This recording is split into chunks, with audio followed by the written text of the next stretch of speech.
Olá galera, sou eu, aquele cara. 2021 foi um ano interessante pra mim, o mundo tá lentamente voltando ao normal depois do apocalipse que foi 2020, mas pela maioria do tempo eu fiquei trancafiado em casa com medo de tal micróbio desgramado cujo nome não deve ser mencionado. O que me deu bastante tempo para jogar vários jogos e produzir bastante vídeos. Eu dobrei a quantidade de inscritos que tinha no ano passado e ainda fui mais um pouco além, enquanto mantendo uma sequência de uploads mais ou menos consistente. Estou muito feliz que atrai mais gente nova e meio que encontrei meu estilo de produção de vídeo. Sei lá, ainda acho que estou empurrando tudo com a barriga, mas pelo menos é uma empurrada um pouco mais bem direcionada. Enfim, já que eu comecei o ano com recomendações de videogames, por que não terminei ele com uma pequena lista dos jogos mais marcantes que joguei esse ano? Mas para não avacalhar eu vou usar algumas regras. O nome é jogos que joguei esse ano, eles não necessariamente precisam ser lançados em 2021. Eu vou tentar manter a lista o mais atualizada ao tempo recente possível, mas não fique surpreso pela maioria ser um port, um jogo que saiu no ano passado ou até antes disso. Eu também vou evitar falar de jogos que já entrei em detalhe antes, como Danganronpa ou Dragon Ball FighterZ, e emitir jogos que pretendo fazer análise sobre em seus devidos vídeos, como o Katawa Shoujo e a série Shenmue. Também vou fazer uma análise geral, que significa que vou falar de spoilers, e como a maioria dos jogos que eu vou falar é rica em história, ou recente, ou pouco conhecido, eu vou dar um leve aviso quando for oportuno. Dito isso, vamos para nossas menções honrosas, jogos bons que eu recomendaria e que me chamaram a atenção, mas que por um motivo ou outro eu não decidi entrar em detalhe. Detention é um jogo de terror taiwanês que foi feito na época que o país estava sobre a lei marcial nas escolas. Eu tô começando a ter um interesse maior na cultura chinesa agora que filmes, séries e outros produtos de lá estão ficando mais acessíveis, e isso aqui foi um bom começo, eu acho. O traço surrealista e as circunstâncias que os personagens se encontram durante o tufão sozinhos dentro da escola meio que dá o terror por si só. Se você tiver umas 4 horinhas pra gastar jogando isso aqui, eu recomendo. Muramasa The Demon Blade. Eu baixei um emulador de Wii uns dias atrás e... como eu ia dizendo, eu aproveitei isso para revisitar alguns jogos que eu tinha no console físico, mas nunca zerei. Por um motivo ou outro eu tinha uma livraria bem extensa no Wii, mas teve um monte de jogo que só joguei por uns pedacinhos, e um deles era esse aqui. O Wii foi meu último console antes de eu virar full PC Gamer, então eu tava nesse período transicional onde eu tinha que me forçar a ir pra TV da sala, ligar o console quando podia só jogar no PC. Também tinha a preguiça de ter que ficar comprando e trocando pilha a cada semana, porque aquelas porcarias não duravam um dia no controle sem fio. Mas agora que no Dolphin eu só preciso usar o mouse para apontar as coisas, só preciso dar alguns cliques para fazer meu jogo rodar onde eu já tô, os dois maiores empecilhos sumiram e eu posso jogar meus joguinhos em paz. Enfim, Muramasa, como você pode ver, é um beat'em up muito bonito feito pela Vanillaware, com famas de jogos como Dragon's Crown e mais recentemente a Aegis Ring. O estilo de arte e animação deles são insanos para um jogo de sprites. Quem fala que jogo de Nintendo é feio não lembra que tinha jogos bonitos feito esse no console. Tem uma mecânica nesse jogo que você precisa forjar espadas novas e para isso você tem que ter um nível X de força e almas. E as almas você consegue pegar comendo em restaurantes. E é ali que você entende por que comer te dá almas, porque você consegue ver todas as almas que sacrificaram para essas animações de comidinha ficarem tão bonitas. Eu juro que toda vez que eu vejo os personagens desse jogo cozinhando, dá vontade de esvaziar minha conta bancária em comida japonesa e virar um canal de mukbang. Eu tenho mesmo que jogar mais jogos da Vanillaware. Mesmo se o gameplay for super chato, não dá pra falar mal de um estilo de arte tão da hora como esse. Também tenho que jogar mais jogo de Wii, só de ouvir aquele... já bate uma nostalgia. Acho que eu vou começar com Trauma Center.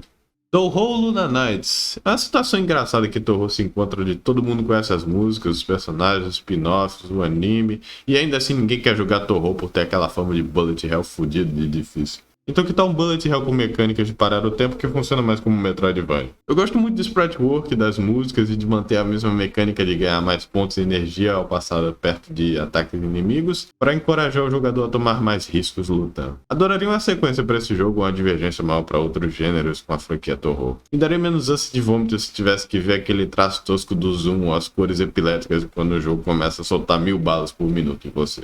Zero Escape, uma série de mistério com vários puzzles e investigações com sprites bonitos e estilizados logo depois de eu terminar Danganronpa.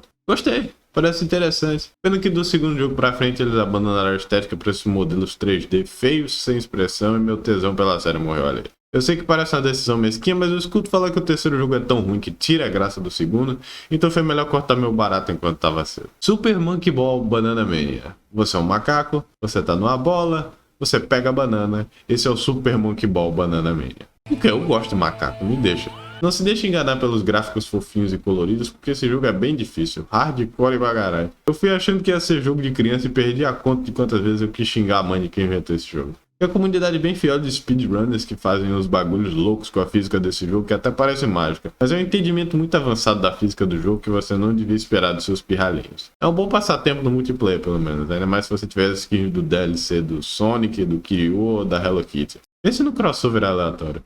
The Great Ace Attorney Chronicles. Eu fiz um vídeo inteiro falando da série de Ace Attorney como achava uma pena que os jogos estavam caindo em relevância com o passar dos anos e pela negligência da Capcom em traduzir os jogos, mas eu nunca tive tão feliz em estar errado. O porte do jogo em HD ficou incrível e finalmente dá pra ver como o jogo era pra ser em alta resolução ao contrário da telinha pequena do 3DS. Eu adoraria ver os jogos 3D da série receberem porte nesse estilo, ou qualquer jogo de Ace Attorney indo pra outras plataformas além de celular. Eu juro que eu não entendo as decisões da Capcom. O motivo de eu só deixar o jogo em menções honrosas quando eu gostei tanto da primeira parte do jogo lançada lá em 2015 é porque eu não tive tempo para chegar no segundo jogo ainda. Tô só no capítulo 4 de 10, então não dava para eu adicionar mais algum comentário de uma história que eu não vi. Mas se isso for um precedente para esse Attorney 7 finalmente sair e terminar a história agora que um público novo mostrou interesse na obra, eu mal posso esperar para ver. Bom, eu acho que é isso. Agora que eu falei de tudo, vou ver se eu consigo falar dos melhores jogos que joguei esse ano e se consigo convencer pelo menos um de vocês a dar uma olhada neles.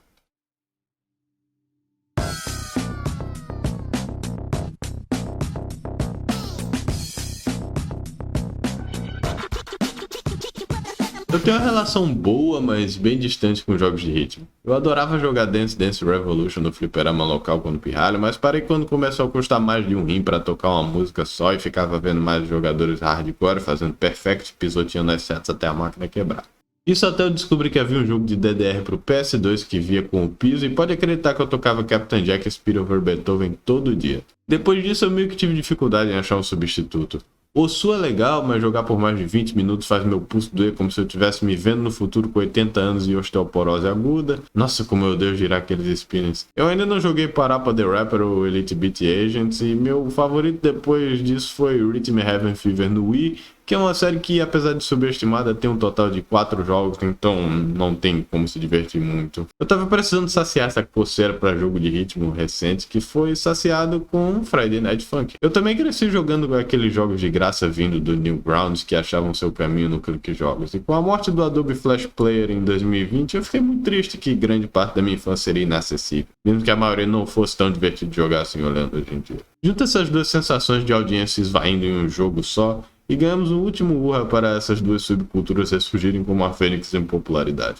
Você não precisa de uma história muito envolvente ou algo muito complexo no seu jogo por ele ser bom. Tem um garoto que quer ficar com a mina, o pai dela acha ele um Zé Ruela, então você tem que provar seu valor fazendo batalhas de rap com seja lá quem ele pôr contra você. É um traço fofinho e cartunesco, mas também que captura aquela paleta de cores espalhafatosas e chamativa que tinha em tudo dos anos 2000. Eu gosto como as músicas são chiptunes e que os personagens cantam como se tivessem uma língua inventada. E com personagens famosos do site Newgrounds como Pico, Tankman e Rich aparecendo no jogo, é muito legal ver como eles estão não só criando músicas e collabs diferentes com diferentes projetos e artistas, como também conseguindo formular um universo e uma história dentro dessa forma. Por mais caótico que pareça, meio que não fica fora de lugar. E o legal é que o jogo nem terminou ainda e já tá nesse nível de qualidade. O bagulho pegou em bala quando tava na penúltima semana do jogo e o desenvolvimento da demo ainda tava saindo. O jogo saiu no Kickstarter e antes de terminar o prazo de um mês já tinha passado 2 milhões de dólares arrecadados e batido todas as metas estendidas. E eu tô feliz que joguei uma pequena quantia ali. Eu não vou ganhar o jogo e a única coisa que vai aparecer ali vai ser meu nome, mas ei,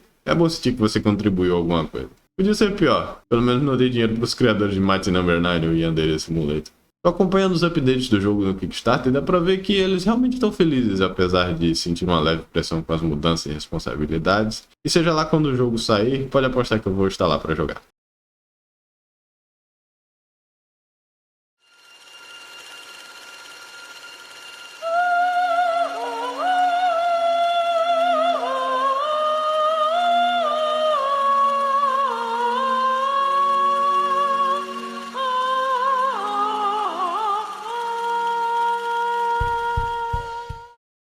Skullgirls é bem antigo e bem querido na comunidade de jogos de luta, mas também é um jogo que nunca teve seu potencial despertado graças às intromissões executivas, má direção e falta de recursos para um estúdio indie.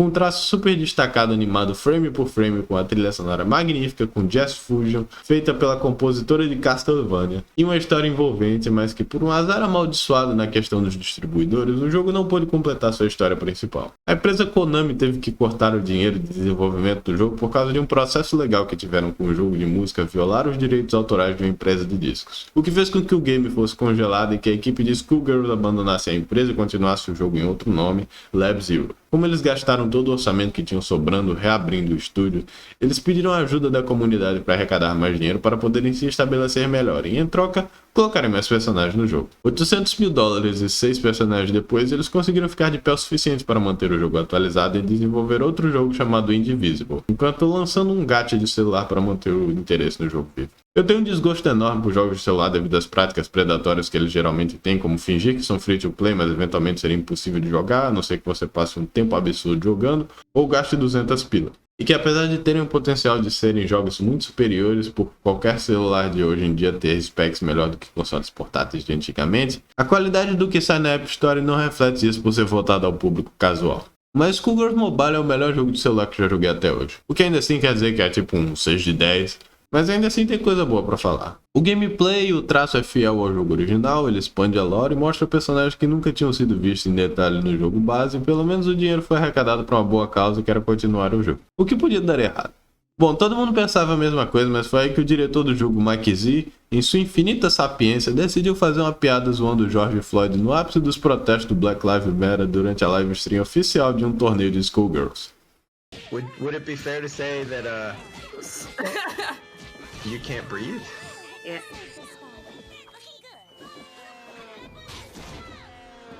Tem um pessoal na internet que pede pra se fuder, né mesmo? Aproveitando o embalo, um monte de Steph veio pra mídia pra falar o quanto ele abusava de Steph e assediava mulheres em convenções. Depois das alegações saírem, a maioria ser verdade, decidiram tentar demiti-lo como diretor, e ele quis uma quantidade ridícula de compensações pra concordar, mas aí o time de desenvolvimento, na estratégia mais gigachad existente da face da Terra, botou o pau para fora e decidiu abandonar o estúdio, deixando Mike Z sem escolha a não ser entregar o jogo a eles e declarar falência. Parecia que tudo estava acabado para Skullgirls, até que de repente... Let's make it flashy! Annie of the Stars! Who greenlit this? Pou!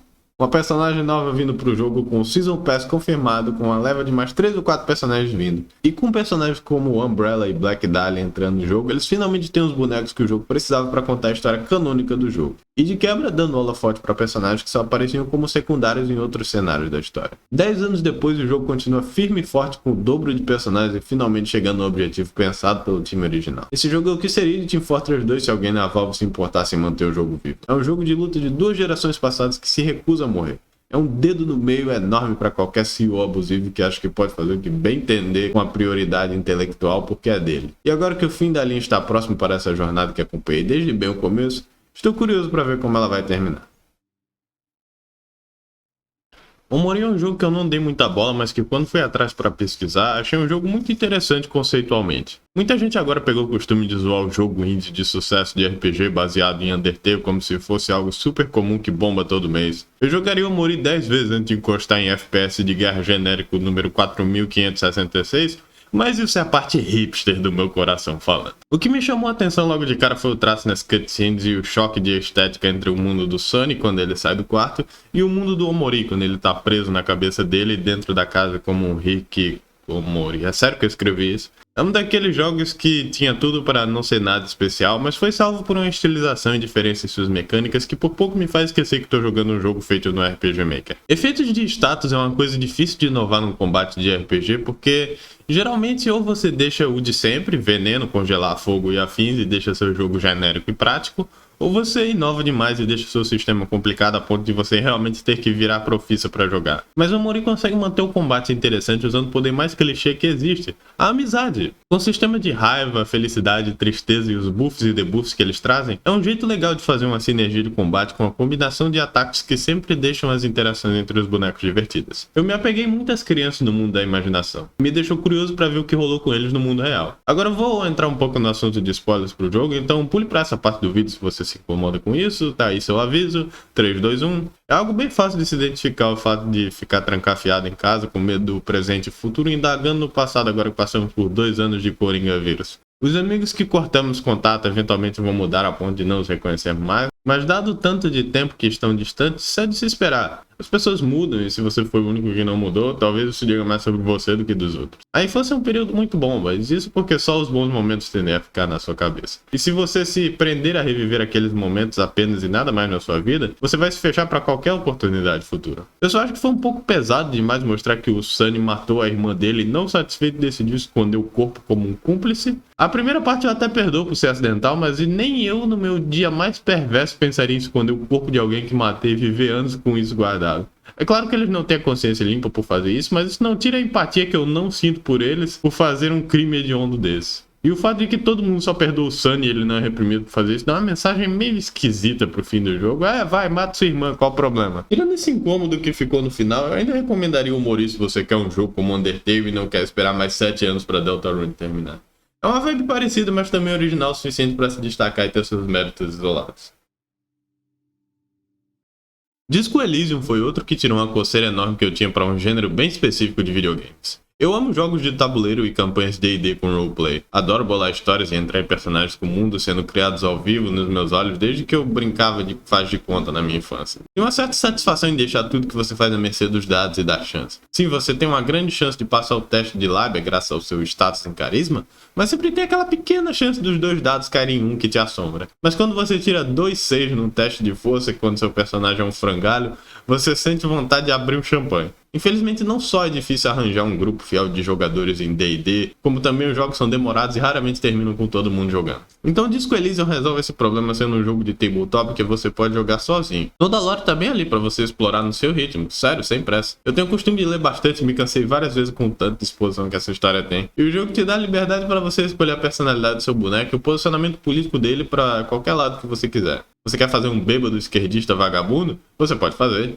Quer fazer um policial cuzão supremacista? Pode também. Quer fazer um ex-drogado isentão? Você pode fazer tudo nesse jogo. A única escolha errada é não entrar no personagem. É um jogo que tira sarro de todas as ideologias políticas existentes e pode acreditar que quando falarem mal da sua vai ser difícil não dar uma risada.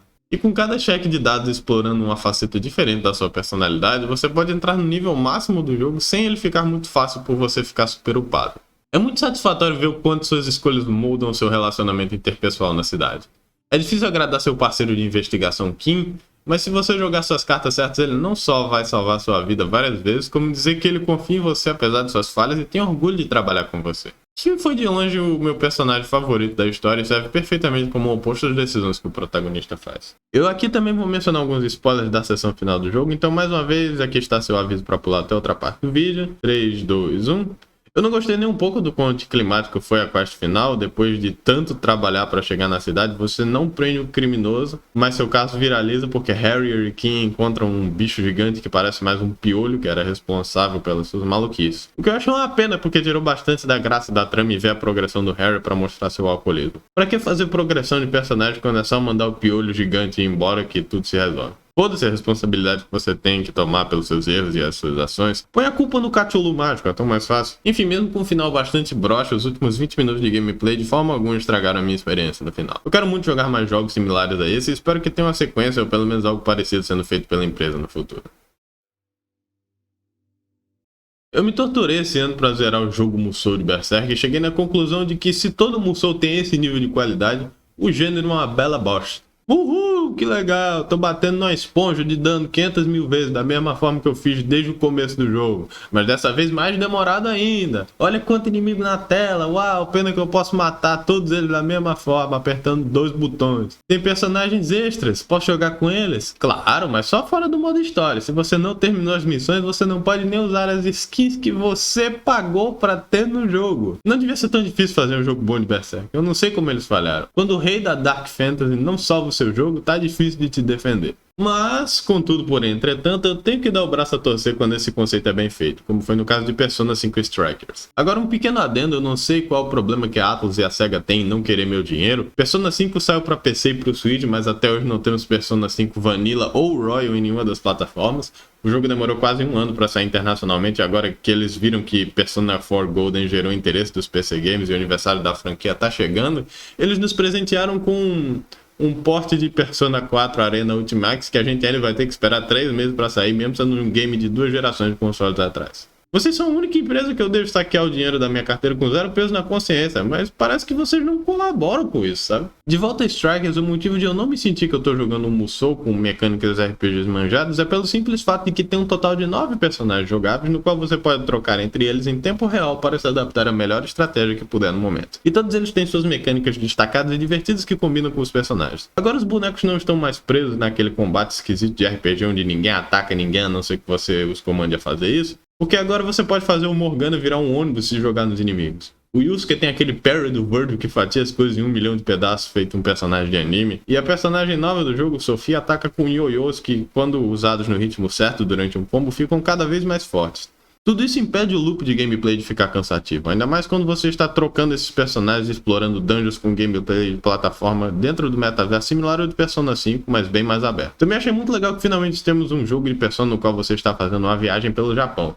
Esse era o conceito original que queriam fazer em Persona 5. As sidequests e as explorações das cidades pode ter ficado um pouco mais sem graça ao contrário do mapa aberto de Shibuya, mas isso se compensa ao meu ver pela variedade de locais que eles visitam na história. Eu também adoro essa estética de volta ao mundo em 80 dias de ver o elenco reagir a diferentes atrações turísticas. Nunca me canso, não importa qual história seja. O maior problema que eu tinha com Persona 5 era com a história e as mensagens mistas que ela entregava. É um jogo onde encoraja o jogador a combater a corrupção, mas também é um jogo onde a corrupção é desfeita com poderes mágicos e sem apoio nenhum do povo. É um jogo que diz que a população adulta é nojenta e o primeiro vilão que derrotamos é Kamoshida, que abusa sexualmente de adolescentes, mas também é um jogo que deixa você fazer a mesma coisa com a Kawakami, porque quando há uma mulher fazendo isso é socialmente aceito. É um jogo onde as questões morais vão ficando cada vez mais gerais e menos pessoais para os personagens com o passar do tempo e as reflexões são diminuídas pelos vilões, já que eles vão ficando cada vez mais unidimensionais. Então na maioria das vezes os inimigos de desenho animado que fazem carinho no seu bigode riem como e nada mais. Strikers consertou bastante disso, mostrando um lado mais empático desses vilões e que rebate bastante no arco já terminado dos Phantom Thieves. O que faz o jogo se sentir um Persona 5.2. Não é porque você resolveu seus problemas que eles não vão voltar em circunstâncias diferentes para testar o quanto você mudou.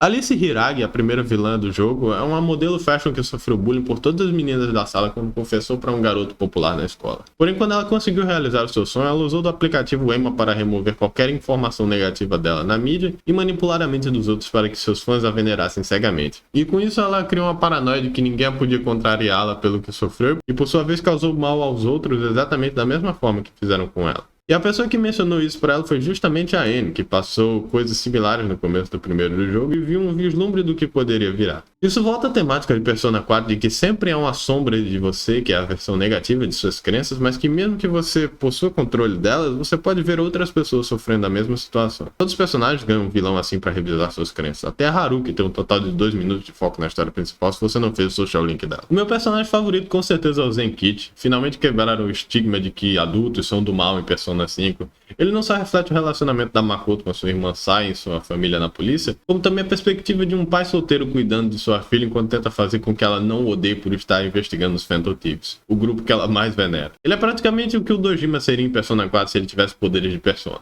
Ao invés do jogo fingir que está sendo inovador ao falar coisas como ricos são do mal, políticos são do mal, polícia é do mal, aqui eles demonstram que até as pessoas no topo da estrutura social também podem ser vítimas de circunstâncias, confrontando o ideal dos Phantom Thieves enquanto enriquecendo o elenco. Eu gostei muito desse jogo e espero que saiam mais spin-offs pro PC, agora que eu finalmente aceitei Persona 5 como um bom jogo. Mas Persona 4 ainda é melhor e se você discorda aí na sua casa porque o canal é meu, não seu. Eu sabia que ia gostar de Chrono Trigger desde o começo, pelo pouco que eu lembro de ter jogado Chrono Cross, mas eu não sabia que ia gostar tanto a ponto de virar meu JRPG favorito. Eu tô até assustado que um jogo desse cabia num cartucho de Super Nintendo e podia ter tanta qualidade assim. Por ser um clássico, é difícil de dizer algo sobre Chrono Trigger, porque Ele meio que já foi elogiado por todos os cantos da internet, mas só de ouvir a soundtrack e ver um jogo de RPG em sprites estilizados pelo Akira Toriyama no ápice da sua qualidade de arte já é um convite bem atraente. Mas a forma que o mundo é vivo e aberto, o número de escolhas que dá pra fazer que altera o diálogo e a história, a combinação de ataques especiais diferentes que viram outros ataques, o fato de você poder escolher entre um cast tão legal de bonecos, Robô, Frog e Ayla sendo meus favoritos. Sério, tem RPG saindo hoje em dia que não consegue replicar os melhores aspectos de um jogo feito há 25 anos atrás. Foi um jogo visionário que mudou para sempre o padrão de ouro que tínhamos para jogos de 16 bits. E para jogos no geral. A mecânica de viajar no tempo é simples o suficiente para não complicar a história e criar furos comuns de continuidade nesse tipo de história de viagem no tempo, como também deixa você ver o mapa por diferentes eras e como os personagens se comportavam em tais épocas. O mais bizarro é a forma que você pode lutar contra o chefão final quando você quiser, na época que você quiser, quando você desbloqueia a máquina do tempo. Então, teoricamente, você pode derrotá-lo e pular para metade do jogo e ainda conseguir um final diferente que você ganharia se jogasse o jogo normalmente, aumentando o fator replay para infinito desde que você tenha paciência a jogar mais de uma vez. Eu quero muito jogar Chrono Cross de novo depois disso. Talvez seja uma boa forma de tirar poeira do meu canal da Twitch. Querem ir lá?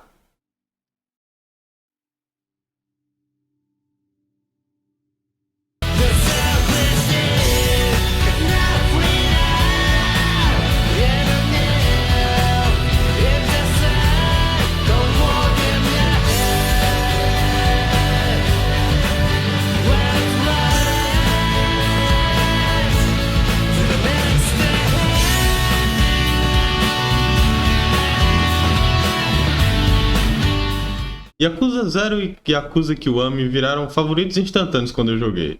Eu fiz o vídeo inteiro babando o ovo da série no momento que cheguei no jogo mais recente. Esse é meu nível de devoção ao bagulho. Então você pode imaginar o quanto eu gritei de alegria igual um maluco quando eu vi que todos os jogos da saga do Kiryu iriam vir pro PC.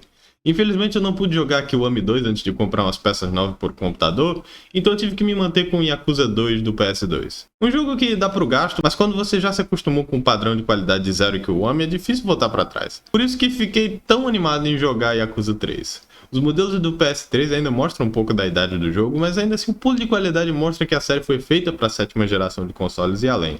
Foi o primeiro jogo com karaokê, as sidequests e os minigames se expandiram e se diversificaram em enormes proporções. O humor agora está bem mais explícito com sidequests sobre entregar sorvete e aprender ataques novos, assistindo as maluquices que rolam na rua. Okinawa é meu mapa favorito da série. Eu adoro a sensação praieira do lugar e o orfanato do Kiryu é muito bonito. Muita gente reclama de que o começo de Yakuza 3 é devagar e você passa muito tempo no orfanato, mas ver o Kiryu fora do clã Tojo e agindo como um pai pra mim foi a melhor parte da experiência. É como se eu estivesse vendo um anime Slice of Life com o Kiryu e o que ele faz pra relaxar com as suas crianças. Também foi o último jogo de Yakuza em que eu me importei de acompanhar a continuidade e a história, porque honestamente nem os roteiristas do jogo se importam mais com isso depois de um tempo.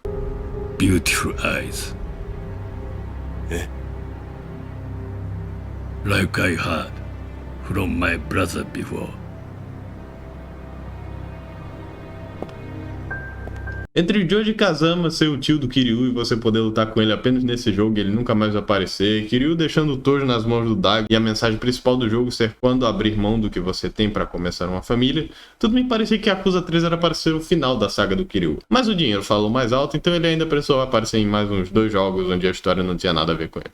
Minya também é um vilão que funciona como um espelho de quem Kiryu poderia ter se tornado. Assim como Kiryu, Minya também foi um órfão, mas ele cresceu sem uma base como amigos ou família, feito Shintaro ou Nishiki. Então ele usou do dinheiro e do poder para se fechar numa barreira para que nunca o vissem como fraco de novo. E apesar de por algum motivo os inimigos de Yakuza 3 terem um embote de bloco que faz o combate ser mais devagar do que um RPG de turno, a luta contra ele foi bem divertida. Ainda mais porque foi ali que eu aprendi a usar o Tiger Drop. O timer é bem restrito, mas quando você consegue acertar, nossa, você derrete a vida do boss em 4 hits. Personagens como Rikia, o clã de Okinawa e principalmente André Richardson mantêm a trama envolvente e divertida. Eles pegaram um agente da CIA pra falar com o Yakuza nas cutscenes e ele fala o inglês gringo tão perfeito que eu não faço a mínima ideia se os personagens na tela entendem o que ele está falando ou se ele sabe japonês. Então cada cena dele é um mistério muito bizarro.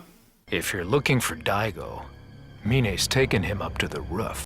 Yakuza 6 foi outro highlight da série Yakuza, porque sinceramente eu não gostei de Yakuza 4 e 5. Yakuza 4 tem uma história ridícula graças às balas de borracha, Tanimura sendo um boneco horrível de jogar em lutas por ser um personagem focado em parries que não funcionam em boss fights, e Yakuza 5 foi onde eles sacrificaram uma história boa e simples de entender para um monte de personagens e conteúdo extenso, fila em um jogo imenso no qual não tinha interesse em completar. A gente precisava mesmo de 5 cidades, 5 personagens, 5 plotlines diferentes tentando se encaixar. Eu acho que se você remover o Shinada de Yakuza 5, apesar de ele ser um personagem legal, não mudaria tanta coisa assim. Eu gosto de Yakuza quando é mais conciso. Por isso que o 6 foi o único jogo que eu consegui lutar contra o Amon, o chefe secreto super forte de todos os jogos que você consegue lutar quando faz 100% do jogo. E demorou bem menos pra fazer porque eu nunca tinha saco pra pegar todas as meninas do cabaré, atingir o nível máximo com elas, pegar cada side quest que elas tinham uma por vez, trocar de personagem pra ir no lugar que só ele pode fazer aquela side quest. Os jogos não precisam ter 50 mil horas pra você se divertir. Se pá, eu acho que Yakuza é inchado de conteúdo, então algo menor foi muito bem-vindo. O karaokê tem as melhores músicas até hoje, o minigame de pesca é perfeito, a troca de engine fez as lutas aleatórias ficarem bem mais engraçadas com os ragdolls voando pra todo lado, o sistema de level up faz você querer comer em todos os lugares e fazer todos os achievements por lhe garantir bônus sem ter que fazer grind. Todos esses sidequests estão dublados agora, fazendo elas parecerem mais importantes agora que o orçamento aumentou. Infelizmente é uma história de um personagem só, com apenas o Kiryu recebendo seu adeus merecido como protagonista da franquia. Acho que teria feito muito mais sentido narrativamente no final se o Kiryu tivesse morrido, já que fingiram que ele morre umas 5 vezes em cada jogo, e a gente já acompanhou o cara 7 jogos, a ponto de não ter mais o que falar da história dele, sem fazer ele sofrer desnecessariamente, a ponto de parecer um palhaço do destino, ou repetir algo que já aconteceu. Sem contar que ele tomou umas 3 marretadas na cabeça, seguido por uns tiros no final. Geralmente você só precisa de uma dessas coisas pra morrer em Yakuza. E fazer ele se fingir de morto é uma decisão bem questionável pra manter a segurança do neto dele. Mas ei, eu ainda achei muito foda quando ele apareceu em Like a Dragon, então tá perdoado. O Ichiban é um personagem bem mais fácil de se pôr no lugar dele do que o Mary Sue sem emoção do Kiryu, e é um baita refresco ver um elenco de personagens de RPG serem adultos lá na casa dos 40, que ainda não se resolveram na vida por um motivo ou outro, mas ainda estão correndo atrás ao invés de adolescentes de colegial que vão matar Deus, ou um grupo de camponeses que aprendem magia e são a reencarnação de heróis lendários. O jogo certamente precisa ser ajustado em alguns lugares, como por exemplo os personagens ficarem correndo na parede ou demorarem para seguir seus comandos, e com os jogos futuros de Judgment sendo cancelados, eu não sei se Ichiban vai estrear de volta em um jogo normal de beat'em up ou em Like a Dragon 2, mas ver mais do meu menino Ichiban não quer coisa ruim. A ideia do social link do jogo funciona muito bem, com a parada dos seus personagens ficarem amigos com mais que você usa eles nas lutas, e quando você tem a chance de relaxar no bar, você pode desbloquear mais funções com eles para aprofundar sua amizade. Espero que eles usem desses conceitos no eventual Persona 6, porque eu nunca entendi o conceito de passar meio ano vendo o time todo dia e ter que passar o mesmo tempo com eles do que um estranho que eu encontrei na rua. Anota isso aí, Atlas. Bom, essa foi minha lista do ano, espero que tenham gostado. Se gostaram, deem like, se inscreve, cheque minhas redes sociais e outros vídeos e etc. Peço desculpa se a edição foi um pouco rushada ou abaixo do padrão, mas eu queria soltar esse vídeo logo pra bater no dia de Natal. Sei que fiquei um pouco sumido no mês de dezembro, mas acreditem que é por um bom motivo. Eu tenho 2 roteiros prontos para vídeos futuros, na qual eu devo estar editando enquanto você assiste agora. Um vai ser sobre Fata Morgana, o meu jogo favorito desse ano, que meio que serve como uma sequência para esse vídeo. Eu ia deixar tudo junto, mas como notei que o roteiro estava ficando longo e mais sério, decidi separar os 2 projetos. E depois disso eu vou soltar um vídeo sobre Katao Ashur. Provavelmente o maior vídeo ensaio que eu fiz na vida, e eu sei que é um suicídio para um canal pequeno parar de fazer vídeo por um mês e voltar falando de 2 bagulhos obscuros que ninguém nunca ouviu falar, mas a esse ponto já aceitei que esse é o meu modus operandi. Por favor, deem uma chance quando sair, porque com certeza o vídeo de Katao Ashur é o melhor vídeo que já fiz em termos de edição e roteiro.